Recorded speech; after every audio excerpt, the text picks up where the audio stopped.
पाकिस्तान तहरीक इंसाफ ताकत से निकाली गई थी। एक तो बात याद रखें कि जो ताकत से जमात निकाली जाती है उसको वापस आने के लिए जो पापड़ बेलने पड़ते हैं उसके अंदर जो वक्त दरकार है वो कम से कम एक इंतखाब और एक चुनाव का वक्त है। यानी आप ये नहीं हो सकता कि ताकत से निकाले गए हों और उसके बाद झट से चंद माह के बाद दोबारा से इंतखाबात के ज़रिए आप ताकत में वापस आ जाएं। अगर आपके पास तंजीमी ढांचा मौजूद है, अगर आपकी क़यादत इंटैक्ट है, अगर आपने वो काम नहीं किए जो माजी में आपने किए हैं, जो आपके गले पड़े हुए हैं, तो फिर इम्कान वाज़े होता है कि आप ताकत से निकाले जाने के बाद दोबारा से चुनाव के ज़रिए अपने आप को हुकूमत के अंदर ले आएँ। पाकिस्तान तहरीक इंसाफ इस वक्त 4 बड़े तज़ादात का भी शिकार है और मसाइल का भी शिकार है। पहला मसला और जो कोर मसला है इनका वो इमरान ख़ान का है। इमरान ख़ान और शाह महमूद कुरैशी को जिस मुकदमे के अंदर सज़ा हो गई है उसके बाद उनका दर्जा कॉन्विक्ट्स का हो गया है, जिससे मुराद ये है कि आप अदालत के अंदर अपीलों में जाएंगे भी तो ये धब्बा आप पर लग चुका है कि एक अदालत ने आपको इतने बड़े और अहम केस के अंदर 10 साल की सज़ा दी थी। अब पाकिस्तान तहरीक इंसाफ ने कोशिश तो ये की थी कि कन्विक्शन इलेक्शन से बाहर तक जाए, यानी इलेक्शन की डेट गुजर जाए और उस हद के बाहर जाके अगर कन्विक्शन होनी है तो हो जाए। वो इमरान ख़ान को जेल में रख के और इमरान ख़ान के ज़रिए अदालती कार्रवाई के दौरान अपने वर्कर तक एक ख़ास किस्म का पैगाम पहुंचाना चाहते थे, जिसके अंदर कोर पैगाम ये था कि इमरान ख़ान तगड़ा है, इमरान ख़ान अपनी जगह पर खड़ा है, इमरान ख़ान वापस आ रहा है, इमरान ख़ान ये और इमरान ख़ान वो मामला तो हो गए तय, क्योंकि अब आपको हो गई है कन्विक्शन, अब आप कॉन्विक्ट के तौर पर जाने जाते हैं। ये तोहमत सियासतदानों के ऊपर पहली मरतबा पाकिस्तान की तारीख़ में नहीं लगी। इससे पहले तकरीबन हर सियासी जमात के क़यादत के ऊपर ये तोहमत लगाई जा चुकी है, लेकिन इमरान ख़ान का मामला थोड़ा सा मुख्तलिफ है, बल्कि यूँ कहें थोड़ा सा ज़्यादा टेढ़ा है। इमरान ख़ान ने एक तो ऐसी वारदात करने की कोशिश की जिसकी पाकिस्तान की सियासी तारीख़ में नज़ीर नहीं मिलती। लोग कहते हैं कि उन्होंने इस्टेब्लिशमेंट को टेक ऑन किया और इस्टेब्लिशमेंट को टेक ऑन करने की वजह से उनको ये किस्मत भुगतनी पड़ी, लेकिन इस किस्मत को भुगतने के लिए उन्होंने ख़ुद एहतमाम हुज्जत काफ़ी किया था। साइफ़र का मामला मैंने मुसलसल जब इमरान ख़ान ने साइफ़र को लहराया लोगों के सामने, वो कहते हैं उसकी समरी लहराई, साइफ़र के मंदरजात को एक सियासी कैंपेन का हिस्सा बनाया, तो मुसलसल कहता चला आ रहा था कि ये केस उनके गले पड़ेगा, क्योंकि किसी कौमी दस्तावेज़ को ऑफिशियल सीक्रेट एक्ट्स की प्रोसीजर्स को वायलेट करते हुए जब ऐसी हरकत करेंगे और उसके गिर्द आप एक तोता मैना की कहानी बनाएंगे और फिर देव मालाई किस्म की बातें करेंगे और बैनुल-अक़वामी साजिश की बातें करेंगे, फिर बीच में फ़ौज की हाई कमांड को मिलाएंगे, कभी इस कमांड को मिला रहे हैं, कभी पिछली कमांड को मिला रहे हैं, और फिर जनरल बाजवा के मतलब कॉन्स्पिरेसी थीरीज क्रिएट करते हुए जो हर रोज़ तब्दील होती हैं। ये नहीं कि जनरल बाजवा बड़े साफ़ और पवित्र किस्म के शख्स थे, लेकिन उनके गिर्द जो इमरान ख़ान ने बयानिया बनाया उसका नतीजा यही निकलना था कि पब्लिकली तो शायद मूड उनके हक़ में मज़ीद गहरा हो जाए, लेकिन कानूनी तौर पर यह मामला उनके गले पड़ना ही था। शाह महमूद कुरैशी इस तमाम केस के अंदर उनके साथ रहे। तो अब पाकिस्तान तहरीक इंसाफ का सबसे बड़ा मसला ये है कि जिन कायदीन पर उन्होंने तकिया किया हुआ था उनके सर के नीचे से तकिया निकल गया है और अब वो सर जो हैं कन्विक्शन की सख्त ज़मीन के ऊपर आपको पटके हुए नज़र आते हैं। जो आपको फ़ंड करने वाले हैं कैंपेन्स, जो आपके ऊपर पैसा लगाते हैं, वो देखते ही हैं कि जब क़यादत ना रही और इससे पहले सियासी जमात का ढांचा ना रहा, जब उनकी क़यादत तितर बितर हो गई, जब सिंबल ना रहा, जब आपको लीड करने वाले सियासतदानों की जगह वकला सामने आ गए और ऐसे लोग जिन्होंने कभी ज़िंदगी में नहीं सोचा था कि वो सियासत के अंदर हिस्सा लेंगे, अब आपकी टॉप लाइन क़यादत की सूरत में सामने आए, तो इस पार्टी का क्या प्रॉस्पेक्ट है? ये डैम्पनिंग इफ़ेक्ट है। अगर किसी हल्के के अंदर किसी वर्कर का कमिटमेंट लेवल वो है कि उसने हर हाल में वोट डालना है तो वो वोट डालेगा। अगर किसी हल्के के अंदर आपको ऐसी क़यादत इनफरादी नज़र आती है जिसके पास ज़ाती तौर पर निज़ाम मौजूद है, इमरान ख़ान के साथ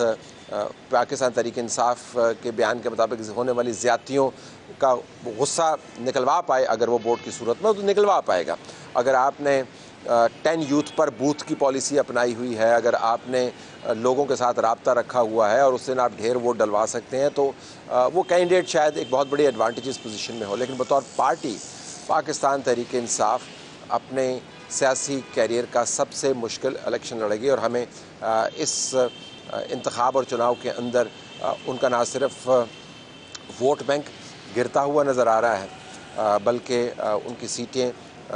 महदूद होकर उस हद तक जाती हुई नज़र आ रही हैं कि शायद उनको लगे कि उनका सियासी किरदार ख़त्म हो गया है। अगर क़यादत और तंजीम बराबर रहती और बची रहती तो शायद कोई इतना बड़ा मसला नहीं था। पाकिस्तान पीपल्स पार्टी इस तमाम मसले में से गुजर चुकी है, पाकिस्तान मुस्लिम लीग नून इस मसले में से गुजर चुकी है, लेकिन इमरान खान की पार्टी का तंजीमी ढांचा भी तबाह हुआ, लोग भी छोड़ के चले गए और क़यादत संजीदा अपनी जो गलतियां हैं उसका खमियाजा भी भुगतने लगी। तो इलेक्शन से पहले जो प्रॉस्पेक्ट है पाकिस्तान तहरीक इंसाफ का, आपको बहुत मुश्किल नज़र आता है कि वो नंबर्स वो ला पाएँ जिनकी आप अखबारात के ज़रिए या इश्तहारात के ज़रिए या ट्वीट के ज़रिए हर तरफ गूंज सुनते हैं। कम से कम सोशल मीडिया के ऊपर तो यही है कि जी बड़े लोग वोट डालेंगे, लेकिन हमारा तज़िया ये है कि इन तमाम हालात के पेश नज़र पाकिस्तान तहरीक इंसाफ बहुत मुश्किल से चंद एक सीटें ले पाएगी आम एरियाज़ के अंदर, उनका वोट बैंक भी श्रिंक करेगा।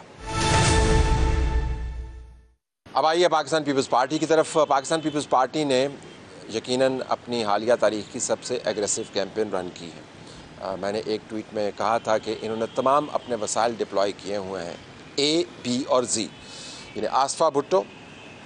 बिलावल भुट्टो ज़रदारी और ज़रदारी साहब ख़ुद तमाम तर एतराज़ के बावजूद और तमाम तर एहतियात मलूज़ ख़ातर रखते हुए आसफ़ अली ज़रदारी साहब ने भी जलसों से ख़िताब किया है और बहुत स्ट्रॉन्ग कैंपेन रन की है। और सिर्फ पाकिस्तान के एक हिस्से में कैंपेन रन नहीं की, पंजाब से इस कैंपेन का उन्होंने आगाज़ किया, अंदरून सिंध के अंदर लेके गए, कराची के अंदर रैलियाँ की, हैदराबाद को भी टच किया, खैबर पख्तूनख्वा के अंदर गए, बलूचिस्तान के अंदर गए। तो ये एक बहुत ही मरबूत और कॉम्प्रिहेंसिव किस्म की कैंपेन है। पाकिस्तान पीपल्स पार्टी का ख्याल है कि पाकिस्तान तहरीक इंसाफ से टूटा हुआ वोट और वोटर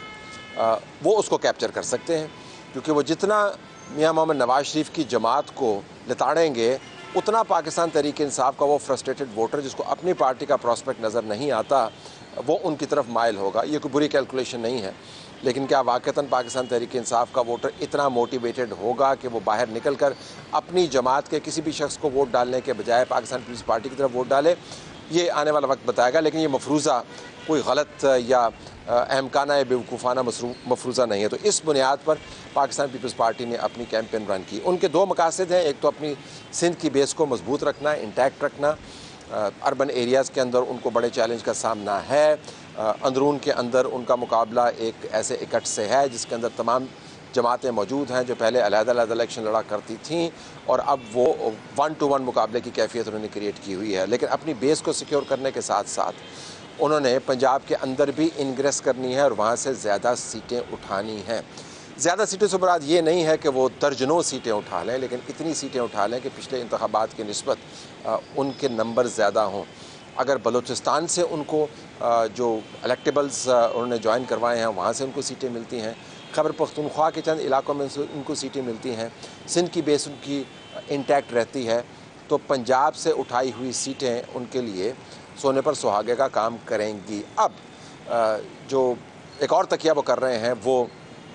इंडिपेंडेंट्स पर कर रहे हैं। उनका ख्याल ये है कि अगर बड़ी तादाद में नहीं तो अच्छी खासी तादाद में इंडिपेंडेंट्स ने इंतखाबात जीते तो आसफ़ अली ज़रदारी साहब के पास वो तमाम दावपेच मौजूद हैं, वो टूल किट मौजूद है जिसके ज़रिए आप इनके साथ मामलात को तय कर सकते हैं और उस मामले को हर तरफ से सील कर सकते हैं। तो इंडिपेंडेंट्स को अपने साथ मिलाना, पंजाब से सीटें उठाना एग्रेसिव कैंपेन का एक बहुत बड़ा हिस्सा है और नून लीग की जितनी बैशिंग करें उतना ही उनके लिए अच्छा होगा। एक ये भी ज़ाविया आप जहन में रखिए कि नून लीग की बैशिंग करते हुए अगर मरकज़ के अंदर Pakistan Peoples Party second largest party के तौर पर सामने आती है in terms of its criticism of Pakistan Muslim League नून, पीटीआई के अगर लोग वहाँ पे बैठे होंगे आज़ाद अरकान के तौर पर तो वो भी सख्त तनकीद करेंगे। लेकिन बिलावल भुट्टो ज़रदारी असम्बली के अंदर अपना मुतबादल रोल भी देख रहे हैं, इसी तनकीद को लेके वो बतौर अपोजिशन लीडर भी असम्बली के अंदर जा सकते हैं। तो उनका ख्याल है कि अगर हम किसी तरीके से मरकज़ में हुकूमत बना पाए तो ठीक है, लेकिन तरजीह हमारी यही होगी कि अपोजिशन के अंदर बैठें और नून लीग के नाक में दम करें। वैसे भी मरकज़ के जिस किस्म के हालात हैं, पाकिस्तान पीपल्स पार्टी चाहेगी कि तमाम हुकूमत में आने के बाद का जो वज़न है वो पहले नून लीग उठाए, उसका नुकसान भी उठाए, और जब वो मामलात को तय करते करते अपने आप को एग्जॉस्ट कर ले तो फिर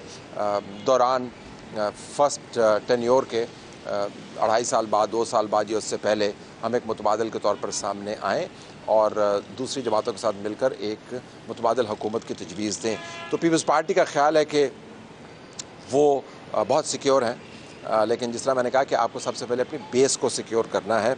सिक्योर आप तभी फील करेंगे अगर आप सिंध के अंदर से उतनी सीटें उठा पाएँ जितना कि आप समझ रहे हैं, और पंजाब से आपके नंबर्स वो हों जिन नंबर्स के ऊपर आपने रिलाई किया हुआ। लेकिन पीपल्स पार्टी इस इलेक्शन में आपको ज़्यादा एग्रेसिव भी नज़र आती है, होपफुल भी नज़र आती है, और ऑप्शंस उनके पास ज़्यादा हैं। नून लीग के पास जीतने के अलावा और कोई ऑप्शन नहीं है। और अब हम बात करते हैं कि पाकिस्तान मुस्लिम लीग नून के इश्यूज़ क्या हैं। पाकिस्तान मुस्लिम लीग नून इस वक्त 3 बड़े चैलेंजेस और एक इम्कान के ऊपर अपनी कैंपेन को चला रही है। नंबर 1 चैलेंज तो ये है कि कैसे वो पाकिस्तान पीपल्स पार्टी की तरफ से जो कैंपेन लॉन्च की गई है, पाकिस्तान तहरीक इंसाफ का जो वोट बैंक मौजूद है और जो आज़ाद मौजूद हैं, उनके बीच में से गुजरते हुए इतने नंबर्स उठा पाए कि लोगों को ये ना लगे कि अपने होम बेस के अंदर यानी पंजाब के अंदर नून लीग को मुश्किलात का सामना है। तो सबसे पहले तो उन्होंने पंजाब को सिक्योर करना है। उसके बाद